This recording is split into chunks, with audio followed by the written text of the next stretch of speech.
Hello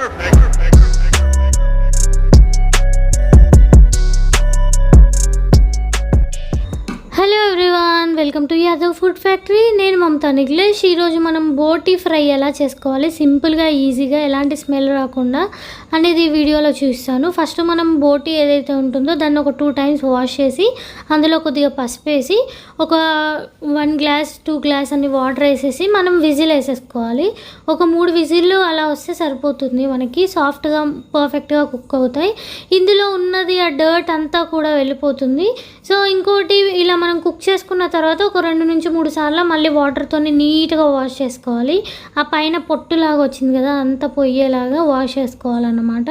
తర్వాత ఎందులో అయితే కుక్ చేసుకుంటున్నానో అదే కడాయిని వాష్ చేసేసి అందులో కొద్దిగా ఆయిల్ వేసి అందులో మనము తాలింపు గింజలు అన్నీ వేసుకొని కొద్దిగా కరివేపాకు క్వాంటిటీ ఎక్కువ వేయాలి. మనకి ఫ్రై ఐటమ్స్ ఏదైనా కానీ కరివేపాకు ఎక్కువ వేయటం వల్ల ఆ ఫ్రైకి మంచి టేస్ట్ అనేది వస్తుందన్నమాట.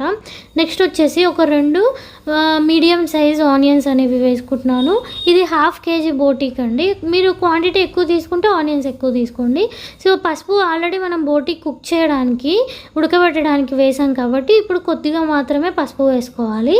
సో ఇవన్నీ వేసిన తర్వాత ఆనియన్స్ దగ్గరికి కుక్ అయిన తర్వాత ఇందులో నెక్స్ట్ వచ్చేసి కొద్దిగా అల్లం వెల్లుల్లి పేస్ట్ ఒక 1 spoon to 1.5 spoon, కొద్ది క్వాంటిటీ ఎక్కువ వేసుకున్నా పర్లేదు. మనకి అల్లం వెల్లుల్లి పేస్ట్ నాన్ వెజ్కి మంచి టేస్ట్ని తీసుకొస్తుంది.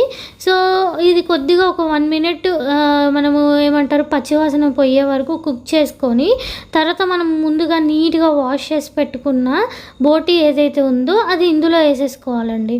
వేసేసుకొని మొత్తం కింద నుంచి మీదికి ఈ ఆయిల్, ఈ మసాలా ఏదైతే అల్లం వెల్లుల్లి పేస్ట్ ఉందో అవన్నీ కూడా ఈ బోటికి పట్టేలాగా కలిపేసుకోవాలి. సో చూస్తున్నారు కదా, నేను చూపిస్తున్న విధంగా కలిపేసుకోవాలి. నెక్స్ట్ వచ్చేసి మనకి బోటికి సరిపడంత సాల్ట్ వేసేసుకోవాలి ఇప్పుడే. సో మీరు కావాలి అనుకుంటే ఇప్పుడు కొంచెం వేసుకొని ఫైనల్గా కొంచెం వేసుకుంటా అంటే వేసుకోండి. నేను ఒకటేసారి సాల్ట్ అనేది వేసేసాను. వేసేసి ఏంటంటే మూత పెట్టుకొని మనము కొద్దిగా మీడియం ఫ్లేమ్ మీద మనం ఇది కుక్ చేసుకోవాలి. ఫ్రై కాబట్టి అసలు వాటర్ అనేది ఉండొద్దు, మనకి ఆయిల్ తేలాలన్నమాట. ఇప్పుడు ఇందులో ఆయిల్ తేలింది కదా, ఇలాగా ఒక 10 minutes అలా మీడియం ఫ్లేమ్లో కుక్ చేసుకుంటే మనకి వాటర్ వెళ్ళిపోయి ఓన్లీ ఆయిల్ ఉంటుంది. అప్పుడు మనం ఆల్రెడీ సాల్ట్ వేసాం కాబట్టి కొద్దిగా కారం, కొద్దిగా ధనియాల పొడి, అలాగే కొద్దిగా గరం మసాలా ఉంటే వేసుకోండి, లేకపోతే ఆప్షనల్. కాకపోతే ఉంటే నాన్ వెజ్ కాబట్టి కొద్దిగా టేస్ట్ బాగుంటుంది. సో గరం మసాలా, కారం, ధనియాల పొడి ఇవన్నీ వేసేసుకొని మొత్తం ఇలా ఈవెన్గా కలిపేసుకోవాలన్నమాట. ఇప్పుడు ఈ ఉప్పు, కారం ఇవన్నీ ఏవైతే ఉన్నాయో ఇవి కూడా కుక్ అవ్వాలి కదా. మూత పెట్టేసి కొద్దిగా మీడియం ఫ్లేమ్లో ఒక 5 minutes కుక్ చేసుకోవాలండి. ఎక్కువసేపు కూడా అవసరం లేదు. ఆల్రెడీ మనం ప్రెషర్ కుక్కర్లో బోటీని కుక్ చేసాం కాబట్టి జస్ట్ మనకి ఇది ఆయిల్లో ఫ్రై అవ్వడానికి మాత్రమే. కొద్దిగా కొత్తిమీర కావాలి అనుకుంటే ఇప్పుడే వేసేసుకోండి. కొత్తిమీర వేసేసి మొత్తం ఈవెన్గా కలిపేసుకొని ఒక 5 minutes కుక్ చేస్తే సరిపోతుందండి.